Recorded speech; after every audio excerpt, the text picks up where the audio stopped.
नमस्कार, मैं दयाशंकर मिश्र। 2014 के बाद इस देश में बहुत कुछ बहुत तेजी से बदलने की शुरुआत हुई। सोच, समझ, नज़रिया सब कुछ धीमे धीमे धीमे बदलने लगा। इतिहासकार, समाजशास्त्री, पत्रकार सब अपने अपनी तरह से इन स्थितियों का विश्लेषण करने में लगे हुए हैं। लेकिन 10 वर्ष बाद इनमें से बहुत से लोग हार चुके हैं। पत्रकारों ने तो हार ही मान ली है। इसी कारण हम मीडिया को एक नौकरी में बदलते हुए देख रहे हैं। जो बोल रहे हैं वो व्यवस्था से बाहर हैं, स्वतंत्र रूप से अपनी बात कहने की किसी तरह कोशिश कर रहे हैं। जैसे हम इस वीडियो में आगे बढ़ने से पहले हम आपसे गुजारिश करना चाहते हैं कि आप हमारी मदद करें, हमारी मेंबरशिप लें, हमें थैंक्स भेजें, हमारा सहयोग करें। एक प्रस्ताव हम आप सभी के पास लेकर आए हैं। हमारे सब्सक्राइबर की संख्या 18,500 के करीब है। हम चाहते हैं कि आप में से कम 500 सब्सक्राइबर हर महीने हमें न्यूनतम 100 रुपये का सहयोग करें, हमारी मेंबरशिप की मदद से या हमें थैंक्स भेजकर। इससे हम उस सामग्री का निर्माण कर पाएंगे, उन विचारों को आप तक ला पाएंगे आसानी से जिनकी इस वक्त ज़रूरत है। खबरों की भीड़ नहीं है, खबरों का शोर नहीं है। हम आराम से उन विषयों पर बात करते हैं जिनकी इस वक्त सबसे ज़्यादा ज़रूरत है। हमारे वीडियोस कम देखे जाते हैं क्योंकि उनमें मनोरंजन का पुट नहीं है, उनमें ग्राफिक्स नहीं है। इनको सुनना थोड़ा मुश्किल काम है, लेकिन फिर भी आप में से बहुत से लोग लगातार हमारे वीडियोस देखते हैं। अगर आप इसे बनाए रखना चाहते हैं तो हमारा सहयोग कीजिए, मेंबरशिप लीजिए, हमें ज्वाइन कीजिए, हमें थैंक्स भेजिए और आर्थिक रूप से हमारा सहयोग कीजिए। आज के किताब घर में हम बात कर रहे हैं 1984 की। जी हाँ, इस किताब का नाम है 1984। यह किताब जॉर्ज ऑरवेल का एक ऐसा उपन्यास है जो अपने प्रकाशन के 75 वर्ष बाद भी ऐसा लगता है जैसे मानो आज की ही कहानी हो। जॉर्ज ऑरवेल का जन्म भारत में ही हुआ था। उन्होंने पत्रकार के रूप में भी काम किया, बीबीसी को भी उस वक्त अपनी सेवाएं दी और आगे चलकर 1984 जैसा एक कालजयी उपन्यास लिखा। आखिर क्या है 1984 में? हम सबको यह किताब क्यों पढ़नी चाहिए? इस किताब की कहानी में ऐसी क्या बात है कि जब जब दुनिया पर संकट आता है तो ऐसा लगता है कि मानो जॉर्ज ऑरवेल ने जो कुछ कहा, जो कुछ लिखा, वह सब एक चेतावनी की तरह हमारे सामने घटित हो रहा है। यह किताब बताती है कि अगर उम्मीद कहीं है तो जनता में है। जो अतीत को नियंत्रित करता है वही भविष्य को तय करता है। जिसका वर्तमान पर कब्जा है वही अतीत को नियंत्रित करता है। 1984 की यह पंक्ति इस उपन्यास को सर्वकालिक बनाती है, समय से परे। एक ऐसी किताब जिसमें इतिहास के साथ भविष्य है, वर्तमान है, नियंत्रण है, सारे वादों की सच्चाई है, छल है। एक ऐसा सच है जिसके पीछे झूठ का सख्त पहरा है, नैतिकता के पीछे तानाशाही का चोला है। शांति, प्रेम और न्याय हारकर युद्ध, हिंसा और अन्याय के चरणों में है। केवल यही इस किताब की सबसे प्रमुख बातें नहीं हैं। इस किताब की सबसे प्रमुख बात है सर्वसत्तावाद को समझना। आप अलग अलग शब्दों को सुनते हैं, जैसे आप सुनते हैं तानाशाही, आप सुनते हैं अधिनायकवाद, आप सुनते हैं कि सरकार नागरिकों पर तरह तरह के जुल्म कर रही है, कब्जा कर रही है, किसी एक व्यक्ति का नियंत्रण है, लेकिन सर्वसत्तावादी सरकार वह सरकार है जो आपके अस्तित्व के हर कण पर नजर रखती है। इसीलिए इस किताब में बिग ब्रदर का एक ऐसे किरदार के रूप में इसको रखा गया जो 24 घंटे आप पर नजर रख रहा है। बिग ब्रदर को हिंदी पाठकों की सुविधा के लिए किताब में मोटा भाई का नाम दिया गया है। तो आखिर बिग ब्रदर क्या कर रहा है, मोटा भाई क्या कर रहा है? बिग ब्रदर 24 घंटे आप पर नजर रख रहा है। केवल आपके शब्दों पर उसकी नजर नहीं है, पूरी विचार प्रक्रिया पर, आपके अस्तित्व पर उसकी नजर है। अब आप सोचें कि यह किताब जो आज से 75 वर्ष पहले लिखी गई थी, उसमें इस तरह के सर्विलांस का जिक्र है, इस तरह की निगरानी का जिक्र है जिससे आज हम गुजर रहे हैं। भारत में जब दिल्ली में सबसे पहले अरविंद केजरीवाल यह कहते हैं कि चारों तरफ कैमरे बिछा दिए जाएंगे, चारों तरफ निगरानी होगी, कहीं कोई अपराध नहीं होगा, सब तरफ सख्त पहरा होगा कैमरों का, सुनने में यह बात सबको रोमांचित लगती है। अपराध से डरती कांपती जनता को लगता है कि उसका नायक मिल गया है। तुरंत तालियों की एक गड़गड़ाहट गूंज जाती है। वक्त बीतता है, गली गली में कैमरे लग जाते हैं, लेकिन वह कैमरे क्या काम करते हैं? क्या दिल्ली में अपराध उससे कम हुआ? क्या अपराधियों पर नकेल कसी जा चुकी? क्या अपराधियों पर नियंत्रण पाया गया? या फिर कैमरे लगाने के पीछे कहानी कुछ और है? कहानी है मुनाफे की, कहानी है आम नागरिकों पर निगरानी की। यह किताब ऐसी ही बातों से शुरू होती है जो आपके और हमारे जीवन में एक ऐसे खतरों का संकेत है जो बहुत बहुत दूर हैं हमारी दृष्टि से। इसलिए यह किताब हर किसी को पढ़नी चाहिए। आखिर क्यों पढ़नी चाहिए 1984? क्यों पढ़नी चाहिए जॉर्ज ऑरवेल की वह किताब जो आज से 75 वर्ष पहले लिखी गई थी? इसलिए क्योंकि यह किताब बताती है हमारे डर की हद क्या है, किस तरह से हम डरे हुए हैं, जिस आतंक से हमारे भीतर डर पैदा किया गया है, आखिर उसकी हद क्या है, और जिसके खिलाफ खड़े होना हमने चुना तो हमारे साहस की हद क्या है। यह किताब इसलिए भी पढ़नी चाहिए क्योंकि यह किताब हमें हमारी इच्छा शक्ति पर पर्दा डालने से रोकती है, बल्कि हमें हमारी इच्छा शक्ति को मजबूत करने की प्रेरणा देती है। इस किताब का नायक विंस्टन एक ऐसी पहरेदारी में अपने विचारों को आकार देता है, लड़ने की ताकत समेटता है, एक ऐसी व्यवस्था में एक ऐसा सपना बुनता है जो लगभग लगभग नामुमकिन है। इस अर्थ में यह किताब एक गहरी आशा देती है। विंस्टन एक जगह कहता है कि कभी कभी छोटे नियमों को इसलिए मान लेना चाहिए क्योंकि उससे एक दिन बड़ा नियम तोड़ने की उम्मीद की जा सकती है। इस किताब की नायिका जूलिया कहती है कि कुछ नहीं बचेगा ना चुनने में और चुनने में, मारे तो वैसे भी जाना है, कुछ चुनाव नहीं करोगे तो भी मारे जाओगे, इसलिए चुनना बेहतर है, कुछ करना बेहतर है।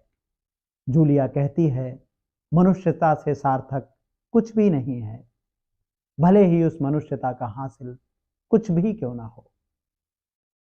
यह किताब बताती है कि जॉर्ज ऑरवेल कितने दूरदर्शी थे। 75 वर्ष पहले उन्होंने 2024 की कल्पना कर ली थी। दुनिया के तमाम लेखक, चिंतक, विचारक, भारत से लेकर अमेरिका, यूरोप तक तमाम बड़े स्कॉलर्स इस किताब को एक जरूरी डॉक्यूमेंट बताते हैं, एक तरीके का विजन डॉक्यूमेंट बताते हैं। यह किताब मैंने पहले भी पढ़ी थी, लेकिन 2021 में ऐसा क्या हुआ जब भारत में यह किताब एक बार फिर बेस्ट सेलर बन गई। इसकी ऑनलाइन डिमांड बहुत ज्यादा हुई,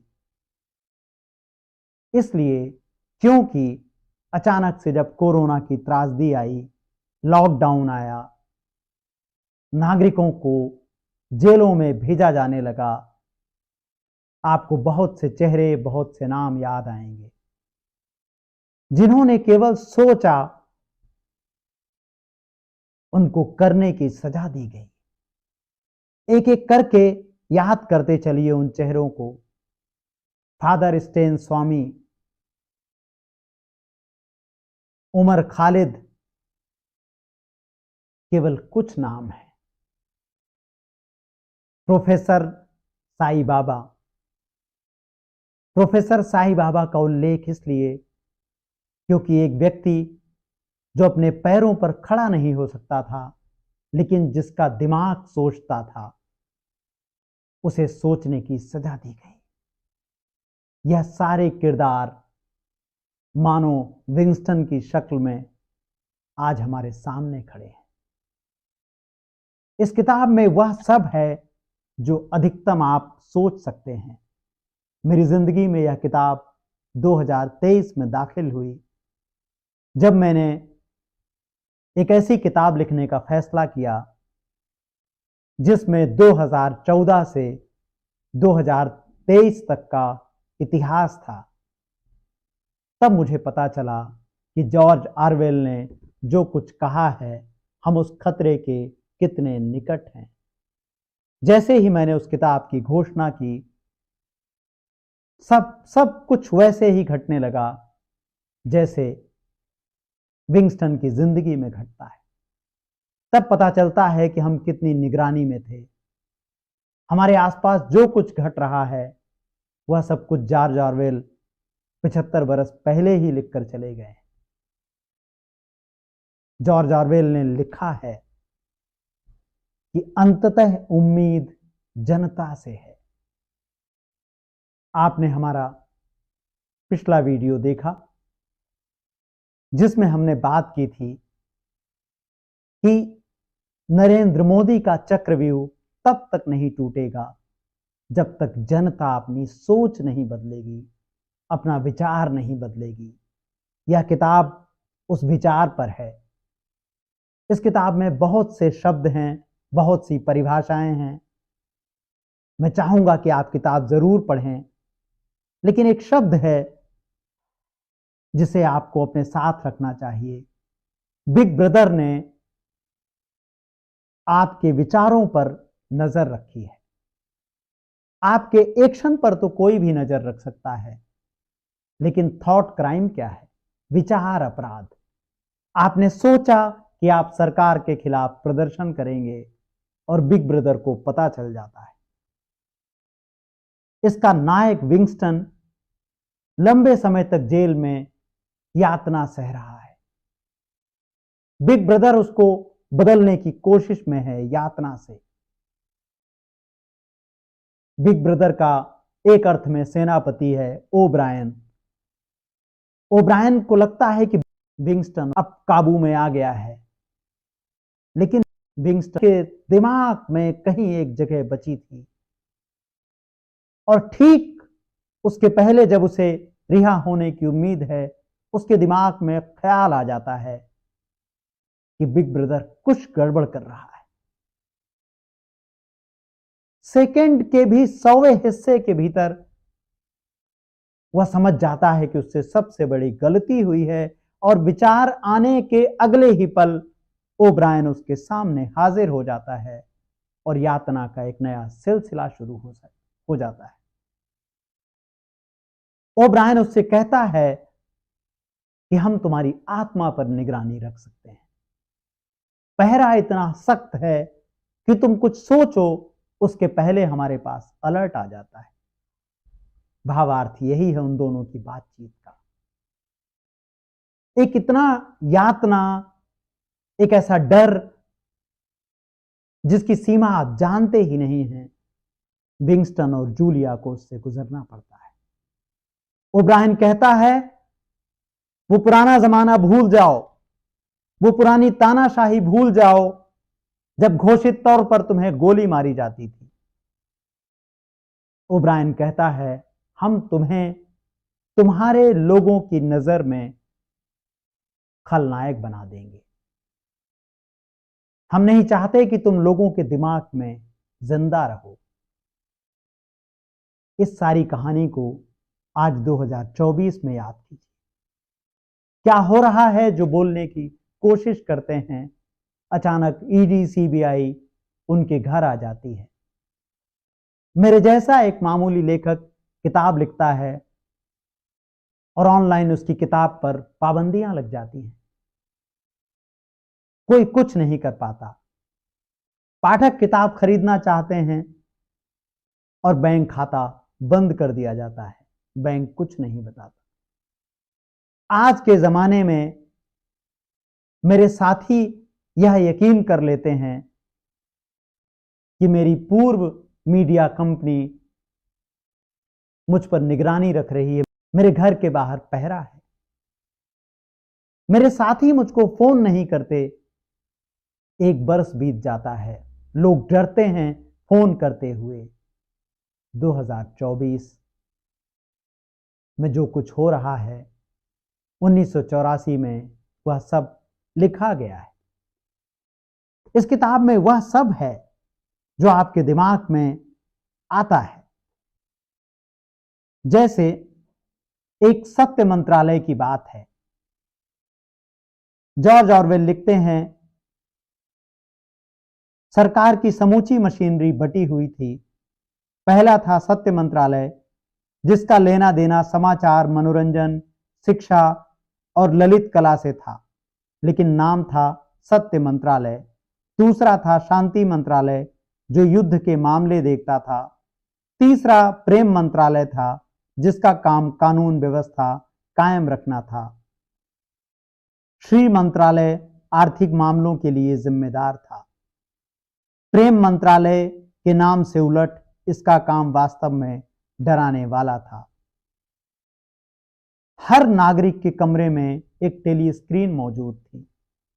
अब आप इस टेलीस्क्रीन को अपने आसपास लगाए गए कैमरों से समझने की कोशिश कीजिए। हमारे चारों तरफ कैमरे हैं। कुछ ही समय बाकी है जब हर गली गली में कैमरा होगा और उसका एक्सेस सत्य मंत्रालय को होगा। आप पर 24 घंटे निगरानी, आपको एक ऐसा नागरिक बनाने में जो सरकार के प्रति सत्यनिष्ठ हो। जूलिया का एक वाक्य मुझे बहुत पसंद आया, सुनते चलिएगा। जूलिया कह रही है, मनुष्यता सार्थक चीज है, भले ही इसका कोई नतीजा नहीं निकलता हो।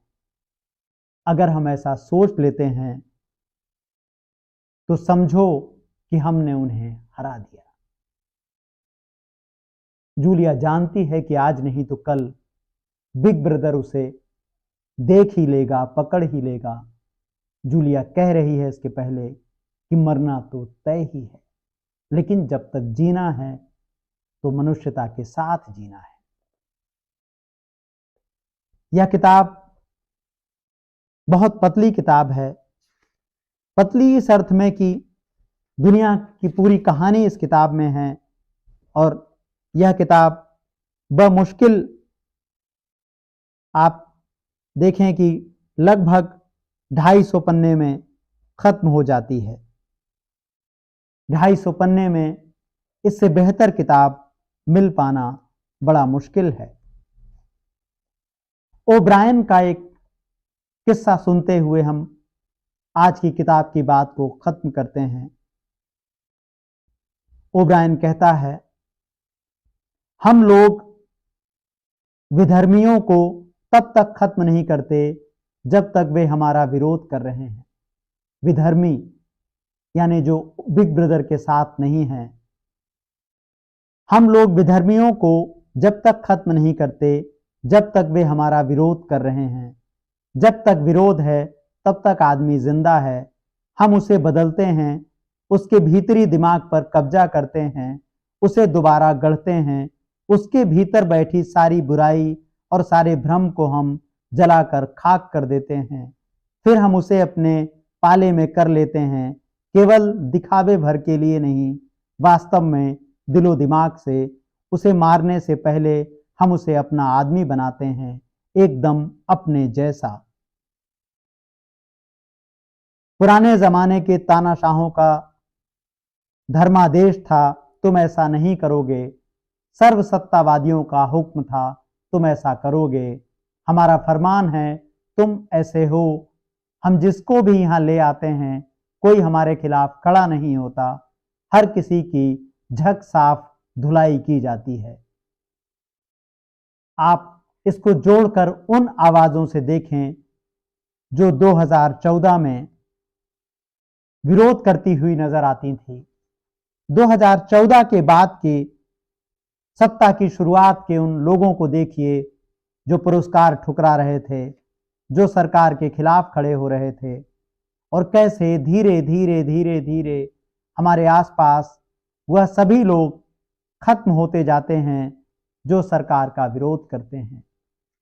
सोशल मीडिया पर एक से एक प्रबल लोग रातों रात अपने तरीके बदल लेते हैं, रातों रात अपनी पहचान बदल लेते हैं, रातों रात अपना ईमान बदल लेते हैं, इस डर से, क्योंकि मोटा भाई सब देख रहा था, बिग ब्रदर सब देख रहा था, और उनको लगता है कि अब बिग ब्रदर से बचा नहीं जा सकता।